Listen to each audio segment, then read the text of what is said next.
2024 సార్వత్రిక ఎన్నికల్లో ఒంటరిగానే బరిలోకి దిగుతున్నట్లు బెంగాల్ సీఎం మమతా బెనర్జీ స్పష్టం చేశారు.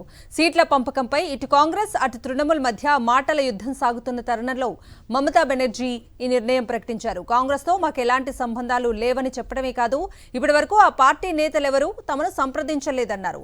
అంతేకాదు బెంగాల్లో 42 లోక్సభ సీట్లలో తృణమూల్ పార్టీ ఒంటరిగా పోటీ చేస్తుందని స్పష్టం చేశారు. ఫలితాల తర్వాతే పొత్తులపై తుది నిర్ణయం ఉంటుందన్నారు. అలాగే రాకుల్ భారత్ న్యాయ జోడో యాత్రపై మాకెలాంటి సమాచారం లేదన్నారు బెంగాల్ సీఎం మమతా బెనర్జీ.